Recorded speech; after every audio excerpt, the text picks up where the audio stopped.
and you're 9 months pregnant and you're working full time and you're paying half the bills and you're coming home and you're cleaning and you're cooking and you're taking care of him. And this is when you say, what the hell did I get myself into?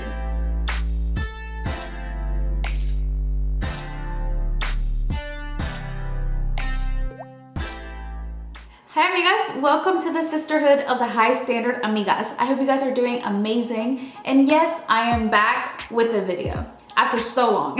And in today's video, as you guys can see from the title, I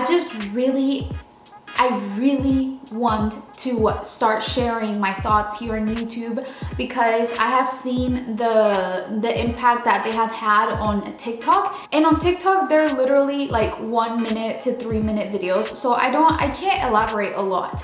So I feel like uploading on YouTube about this type of subject will help you guys understand a lot more. And hopefully, you know, it can help you guys put yourselves first and get to know your worth if you don't already know your worth, which is the goal in this channel. This advice about personal experiences and also advice that I have learned about from other people and dissecting other people's relationships. I really don't think you need to go through hell to know like these things. You know, you don't need to get with the wrong guy, you don't need to marry the wrong guy, you don't need to get pregnant with the wrong guy to then find out like what you shouldn't have done. You know what I mean? You can look at other people's relationships and learn from that. You know, like people say, you don't need to jump off a cliff to know what's gonna happen. You know what I mean? So yes, a lot of things in life are learned through lessons, but you don't have to go through them all. You can learn first. But anyways, amigas, grab your coffee. Let's get started. Today, we're gonna be talking about my perspective on 50-50 relationships and why I wouldn't do 50-50 relationships. Also, why you shouldn't do 50-50 relationships and how you can let a guy know that you do not do 50-50 relationships. Personally, I was raised by my mom and my grandma, right? My grandma would be the one to, you know, take care of us and make us food and take us to school and all this stuff. And my mom was kind of like the masculine role. She would go to work, she would provide. My grandma also works, but she like took us to work. But my mom would like pay for like our uniforms and our school supplies and would give us like money for lunch and all this stuff, right? So because of that, I didn't get to see my mom a lot. And throughout that whole time, so since I was a little baby till I was like 11, I saw my mom and my grandma struggle a lot. Are my mom and my grandma strong women? Yes, they are strong women. But just because you have a strong mom or grandma doesn't mean that you like to see them struggle, right? But that's pretty much how everything was. I remember I would always be really sad because my mom couldn't come to like our stuff at school or anything like that because she had work. And do not get me wrong, I had a beautiful childhood. I had everything I needed, almost everything I wanted. My mom worked really hard, my grandma worked really hard to give us like the best life that we could have, and I'm very, very grateful for it. But I know that through all their effort, they weren't really having a lot of fun. They didn't have a lot of time to pamper themselves. Don't get me wrong, my mom looked bomb all the time, but at the same time, you know, she did struggle a lot. Both of them struggled a lot, and I saw both of them struggle a lot. And when I was 11, my mom got married.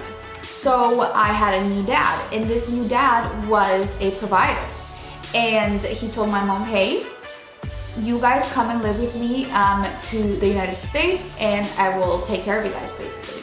And that's when we finally got to experience what it's like to have a nuclear family. I believe that the man being the provider and the woman being the nurturer is the perfect mix for a marriage and for a long-lasting marriage, because that is exactly what my parents have and that is what I have experienced and that's what I have seen.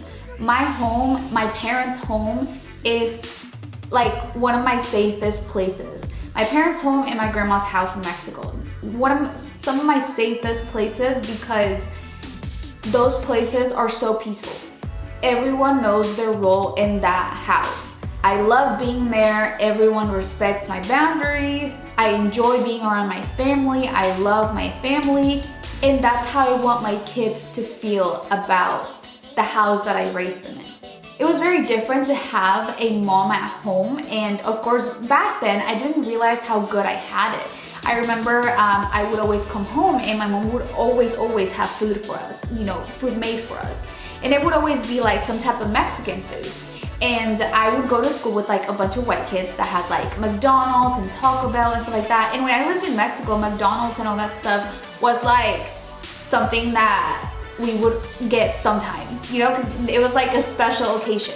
So when I moved to the United States, that's what I wanted. And I saw all of my classmates, you know, like go to McDonald's after school because their mom didn't cook for them.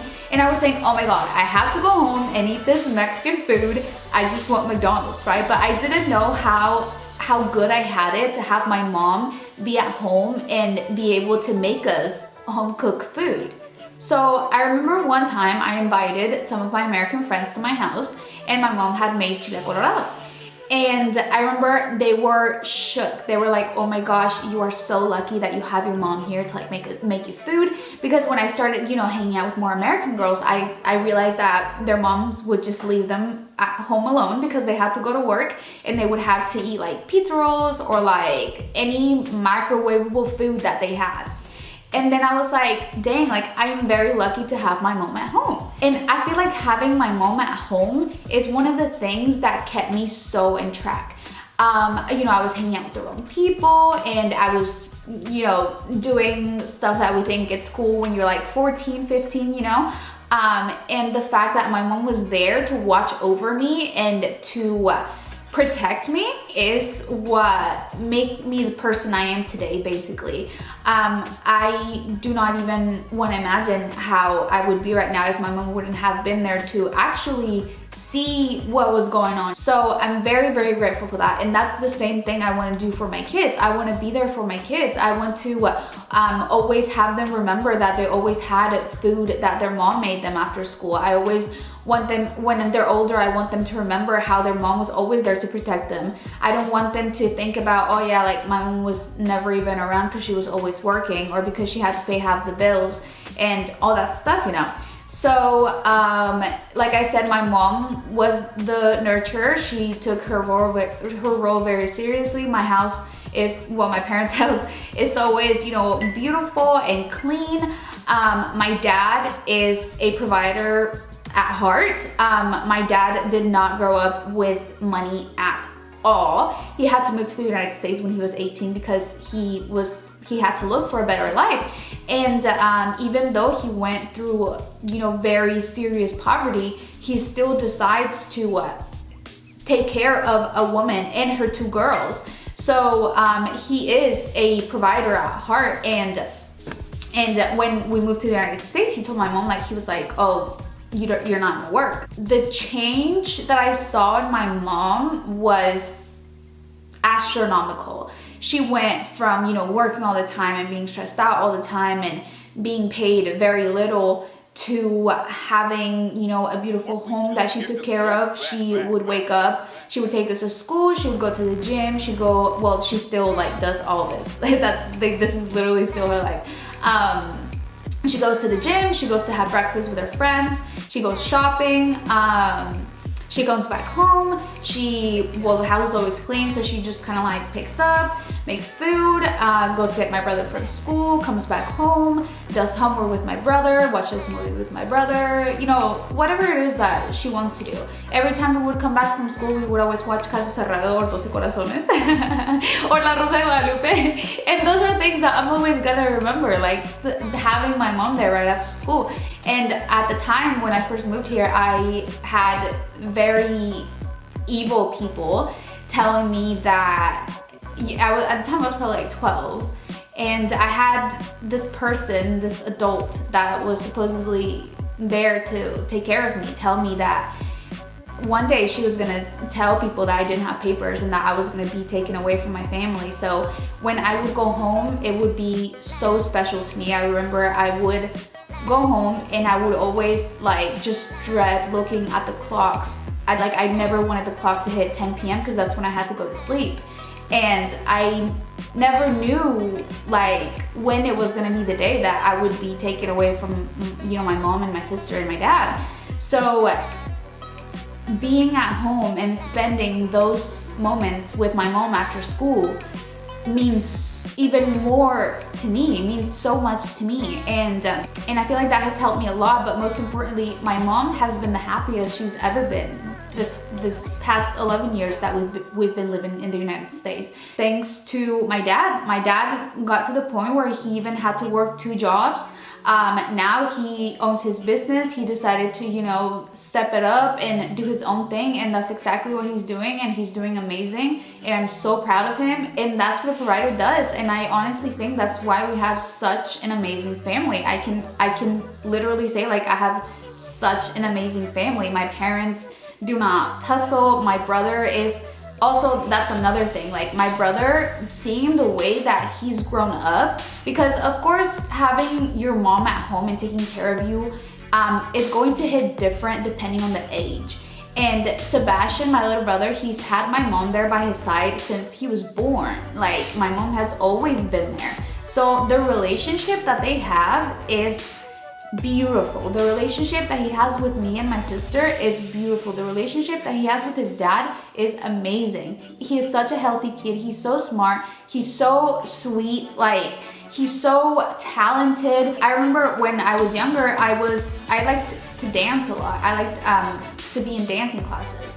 But a lot of the times we were literally always like in and out, because sometimes, you know, the dance studio would switch to another place, or my grandma wouldn't be able to take us, or my mom wouldn't be able to take us, or, you know, we simply didn't have enough money to afford it. So it was something that I never really got to fulfill. And I feel like if I would have had the support, I could have done amazing. And my brother has all of the support. If Sebastian has a game 4 hours away, they will go to that game 4 hours away. If Sebastian has 3 games in one day, they will go through those 3 games. He is the, and this is gonna sound like I'm bragging, but he's literally like the best at every sport he plays. In football, he's a quarterback. In soccer, his team literally went undefeated for 2 seasons because he scored so many goals. In martial arts, he was literally the teacher's favorite because he was the best one, but he ended up not really liking martial arts.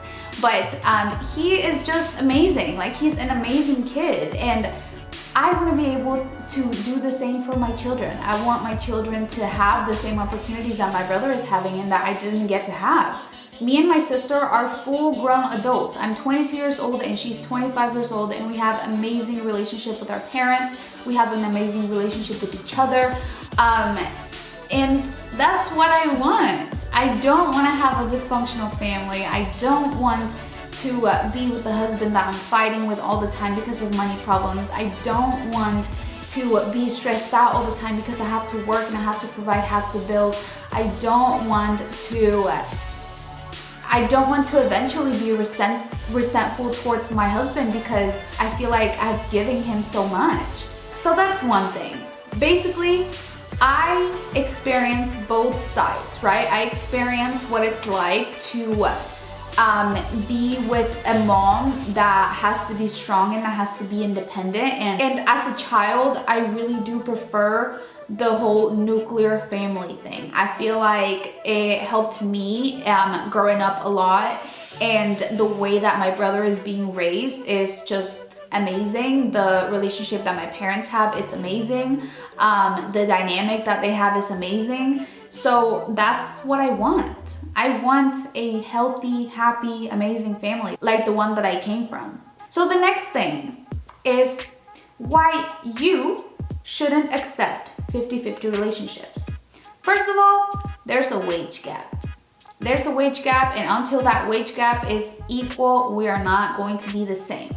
Second of all, actually, we're never going to be the same. Why? Because men and women are not the same. We are not the same. We are very different in every way. And that's what a lot of people don't understand. So let me get this clear, right? People want 50-50 relationships, right? Because everything has to be split 50-50. Okay, what about pregnancy? She's gonna carry the baby for 4.5 months and then you're gonna carry the baby for 4.5 months? No, that's not possible. But these dusty modern men just see it as something that women are supposed to do. That women are supposed to do and pay half the bills and clean the house and give him emotional support and give him and give him, you know, like, like what? Let's say you start a 50-50 relationship, right? You start a 50-50 relationship and you guys are dating. Let's say you guys are 21-year-olds, right? 21-year-olds. And you guys start dating. And you guys go out to eat. And you guys get a bill for $50 for your dinner, right? And he says, pay me half. And you're like, this is $25. Like, this ain't even that bad. Then you guys go to Starbucks. $20. You give him 10 because you're paying 50-50. $10, that's not even bad, right? Okay, you're fine with it. But then you guys decide to move in together, right? You guys decide to move in together and you're gonna be paying half the bills. You're gonna be paying half the rent, you're gonna be paying half the bills, you're gonna be paying half the groceries, you're gonna be paying half of everything because you already let him know from the beginning by paying for that $50 dinner that you were gonna be paying 50-50. So if he's a Dusty, he's gonna be like, okay, yeah, keep paying 50-50. Let's say you guys move in together and you have to pay half the bills, might be, you know, $2,000 a month or so. And you're like, okay, I'm paying $2,000 and I have to clean after this guy because he's dirty and I cannot live in his messiness, and I have to cook because he doesn't know how to cook. Okay, you know what I mean? That's when you kind of get a little like about the whole 50-50 because you start feeling like it's not fair, right? It doesn't feel fair. And then you get pregnant. You get pregnant and you're paying half the bills and you're 9 months pregnant and you're working full time and you're paying half the bills and you're coming home and you're cleaning and you're cooking and you're taking care of him. And this is when you say, what the hell did I get myself into? Then you have the baby. Then you have to go to work full time, take care of a baby full time, pay half for a nanny, pay half the bills. And that's when you're gonna say, what am I doing? How can I make this guy become a provider? It might feel like it's a little bit too late, but there is a chance he will change and he will understand where you're coming from if you have the conversation with him about you wanting him to become a full provider. But it's not always gonna work out. And that's a risk that you're taking. You're taking a huge risk by starting to date a guy and doing 50-50 and letting him get comfortable with 50-50.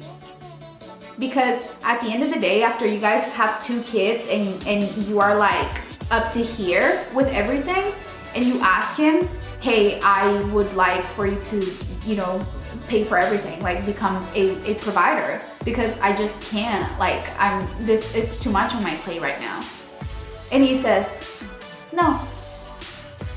And he leaves you instead. You really want to run that risk?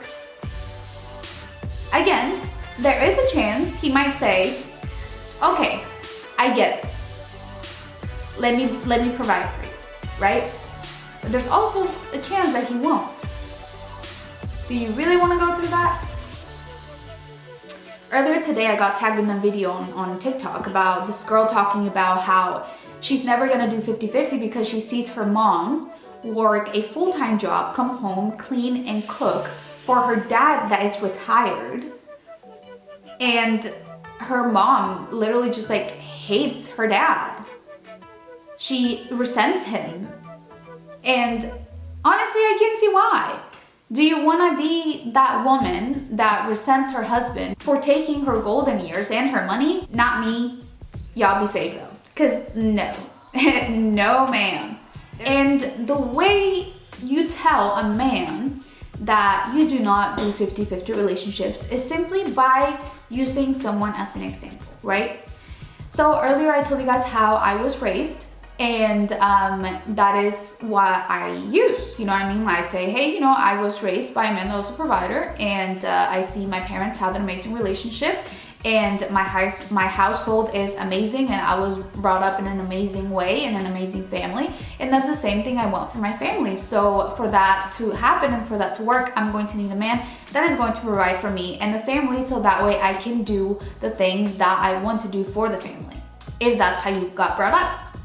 But if you didn't, let's say your parents do 50-50, your mom resents your dad is out here cheating on your mom, because that's usually what happens, while your mom is literally still doing everything for your dad and paying half the bills and everything.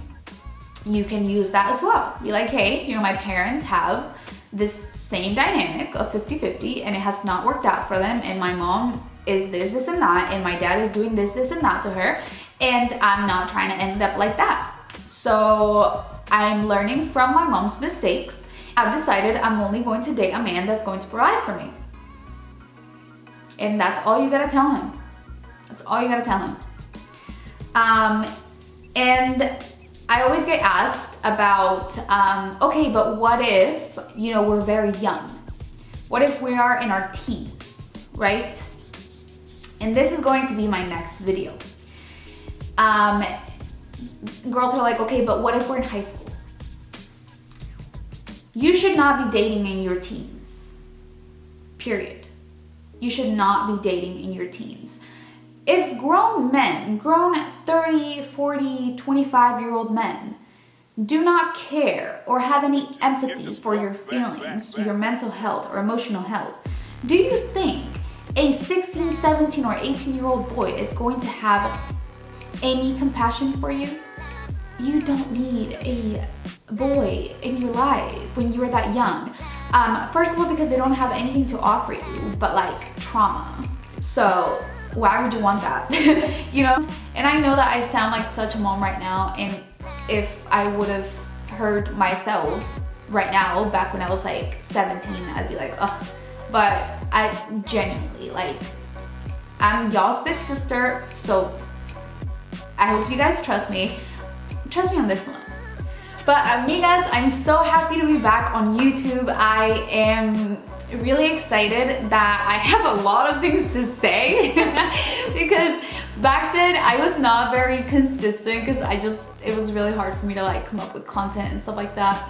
But I'm really excited that I'm gonna be on here, and I have a lot more time to, you know, like explain myself and explain like my points of views and give you guys analogies and stuff like that. And I just really want you guys to feel like you guys are here in my house with me, and we are just, you know, sitting down, chismeando and drinking some coffee, just like a pair of amigas. Thank you so much to everyone that has messaged me on Instagram, on TikTok, to everyone that has showed me support and that has found value in what I have to say. I have never felt more fulfilled in my life than how I do right now, knowing that I am helping you guys in your lives and I'm helping you guys in your relationships. That is honestly, it makes me so happy, and I really appreciate you guys. And I really want the best for you guys. So I really want you guys to see me as your big sister and know that I love you all. So if you guys liked this video, make sure you guys give it a thumbs up, please, so more girls can get to know this mentality.